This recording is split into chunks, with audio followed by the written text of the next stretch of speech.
Buenas tardes, profesor y compañeros. Somos el equipo 3 y mi equipo está conformado por Palma Leal Víctor Daniel, Gante Sánchez Brenda, Meléndez Ramírez Elizabeth, Olvera Morán Braulio, Santos Ramírez Ana Laura, Jiménez Quijano Jesús y su servidor Abraham José Rojas Montes. Bueno, en esta ocasión mi compañero Víctor Daniel va a explicar el circuito, cómo fue construyéndose, y después mis compañeros Braulio y mi compañera Ana Laura va a explicar la resistencia y sus valores. Bueno, como pueden ver, aquí está el circuito, ¿no? Comenzando con la batería. Pasando de la batería a la resistencia 1 para poder comenzar el circuito. Bajando por este lado con resistencia 3 y 4. Vuelve a bajar y siguiendo con resistencia 2. Y en esta parte hay otro camino que nos indica a resistencia 5. Y resistencia 5 va para 6 y 7. Y de ahí baja otra vez para R2, conectándose todas ahí. Entonces, como pueden ver, pusimos varios amperes y voltajes y es un circuito de serie paralelo. Bueno, como mi compañero Palma ya lo explicó, tenemos varias resistencias en serie y en paralelo. Yo les voy a explicar las que están en serie, que sería en este caso R1 con R2, siguiéndonos de la parte derecha con R5, que de igual forma está en serie, ya que al hacer todas las operaciones de las resistencias en paralelo, se va a ir disminuyendo el circuito y va quedando de forma en serie. Bueno, como mi compañera ya explicó las resistencias en serie, es lo mismo que bueno, o sea, no es lo mismo, tenemos que hacer lo mismo con las paralelas, tenemos que ir sacando lo que es la resistencia equivalente, solo que pues como están en paralelo, aquí lo único que está igual siempre es el voltaje, ya sea una o muchas resistencias, siempre el voltaje va a ser el mismo. Ahora, en el momento de calcular lo que son las corrientes y todo eso, si el, ¿cómo decirlo? Tenemos dos resistencias en paralelo y se divide en otra que está en serie. En este caso tenemos que usar lo que es la ley de Kirchhoff, que básicamente nos dice que la suma de las corrientes que entran en lo que es al nodo, que es el punto donde se intersectan la corriente, y esta tiene que ser igual a lo que es la suma de las corrientes que salen. Es decir, es lo mismo lo que entra y lo que sale. Entonces hay que tomar mucho en cuenta eso. Y bueno, básicamente eso es lo que es las resistencias en paralelo. Y a continuación mis compañeros van a hablarles sobre las tablas. Bueno, seguimos con la tabla y como antes habíamos visto en el circuito, en total nos da 4.372.4 ohms. Y seguido de la resistencia vamos a calcular lo que es la corriente. Y bueno, que antes habíamos dicho en el anterior en el anterior trabajo, como vimos, la corriente se calcula de ejemplo sería 24 volts sobre 4.372.438 ohms, que fue lo que obtuvimos de la resistencia total, y nos da igual a 0.00548 miliamperes. Y mi compañero Daniel va a explicarles lo que obtuvo de los siguientes.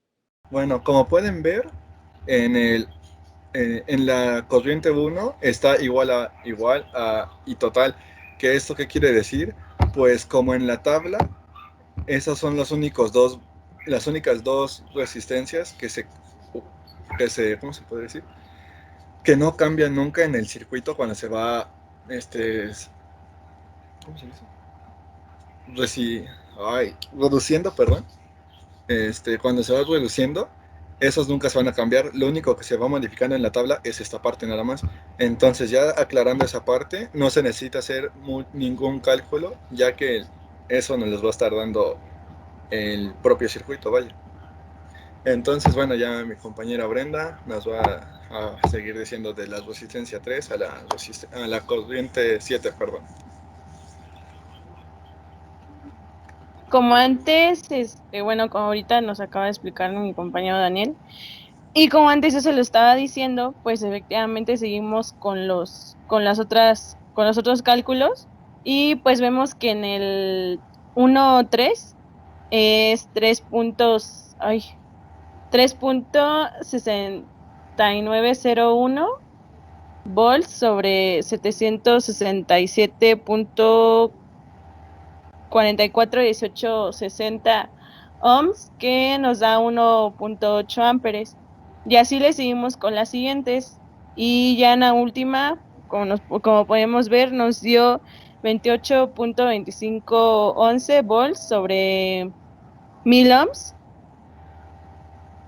que es igual a 0.0025489 miliamperes. A continuación le vamos a decir el voltaje, los voltajes y los watts. Bueno, gracias compañera Brenda. Ahora a mí me tocó explicar lo de los voltajes y como verán en voltaje 1 lo que hicimos fue sacar del 0.05488 amperes que fue de la resistencia total por 2200 ohms, que su equivalente y en la medición que nos salió en el circuito fue de un voltaje de 4.53 volts. Al igualmente en voltaje 2 y en voltaje 2 ocupamos el mismo resultado que fue de 0.005488 amperes, pero en esta ocasión lo multiplicamos por 1500 ohms, que 1500 ohms y 2200 ohms se salió de la resistencia de lo que teníamos en el circuito, ya que en uno tenía 2.2 kilo ohms y el otro era de 1.5 kilo ohms, y los convertimos a ohms y por eso nos dio el 2200 y 1500. En el voltaje 2 su resultado que nos salió en el circuito fue de 3.9 volts. Al igual que el voltaje 3 y el voltaje 4 ocupamos diferentes amperes, que en esta ocasión ocupamos el 0.004808, pero en esta ocasión cambiamos de resistencias y lo pusimos ahora de 3300 ohms y de 1000 ohms. Y en los dos voltajes nos dio el mismo resultado, que fue de 1.38 watts, perdón. En voltaje 5, como verán, ocupamos ya otra vez el mismo amper del voltaje 1 y voltaje 2, que fue de 0.05488 amperes, y igual multiplicamos por 1500 ohms. En esta ocasión, a nosotros en resultado en voltaje 5 nos salió 1.2 volts. Bueno, y en voltaje 6, como verán, y en voltaje 7 también, ocupamos el mismo valor que fue de 3.6901 volts, pero en esta operación lo que restamos fue el 31.9412 en los dos voltajes, y de resultado en voltaje 6 y en voltaje 7 nos dio como valor 185.99 milivolts, que en esta ocasión si lo sumamos en voltaje total salió de 24 volts, que esos 24 volts fue el resultado inicial que tuvo el circuito, igual que fue de 24 volts. Ahora mi compañera Elizabeth va a explicar lo de la potencia. Bueno, para obtener la potencia 1 se ocuparon los voltajes que mencionaron anteriormente. En este caso se ocupó el voltaje 1 por la intensidad 1, que nos dio como resultado 9.33 watts. Después se ocupó voltaje 2 por la intensidad 2. Y ahí nos damos cuenta que hay una pequeña variación de unidades. En la potencia 3 y en la 4 salieron los mismos resultados, que es 2.48. En la potencia 5 es voltaje 5 por intensidad 5 y esto da igual a 0.0003 watts. En la potencia 6 y en la 7 es voltaje 6 por intensidad 6 y en estas dos nos dan los mismos resultados, que es 0.004. Y en la potencia total se utilizó la fórmula de voltaje total por intensidad total, que se va a multiplicar 24 volts por 0.005488 amperes y va a dar un resultado de 0.1296 watts. ¿Qué tal? Mi nombre es Jesús y me tocó explicar la parte teórica. De acuerdo a lo que vimos en el circuito y sus cálculos, debemos comprender que un circuito mixto se podría decir que es una combinación de varios elementos conectados tanto en paralelo, y estos pueden colocarse de una manera que sea siempre y cuando se utilicen en los sistemas diferentes, que ya conocemos como paralelo y serie, perdón. El circuito mixto está en la computadora, la televisión, en el horno de microondas, incluso en nuestro celular. El circuito mixto, como acabo de mencionar, está compuesto por varios elementos, tanto como serie como en paralelo, para hacer una conversión de señal y reducir su voltaje. Algunas ventajas que podemos encontrar en un circuito mixto son calcular caídas de tensión y flujo de corrientes. Son útiles al momento de reducir la caída de tensión. La caída de tensión entre nodos puede ser variable. La conexión es más sencilla y menos cables, entre otros aspectos más. Una de las cosas interesantes del circuito mixto, y tal como lo vimos en clase, es que debe simplificarse tratando de simplificarse a llegar a lo más simple. Y pues creo que eso es todo. En conclusión, como podemos ver, este tema ha sido un poco complejo, entre comillas, ya que sí ha tenido muchas cosas que hacerse, pero la mayoría era repetitivo. Pero bueno, ¿para qué nos sirvió? Pues los circuitos, como nuestro compañero Chucho lo dijo, están en todos lados, así que es importante saber cómo poder calcular cuánto voltaje, cuánta potencia, cuánta resistencia, etcétera, usa el mismo circuito, ya sea del aparato electrónico que queramos usar, ¿no? Porque si no tenemos eso calculado o comprendido, puede que se nos esté cortando la luz a cada rato, ya que estamos excediendo el límite, ¿no?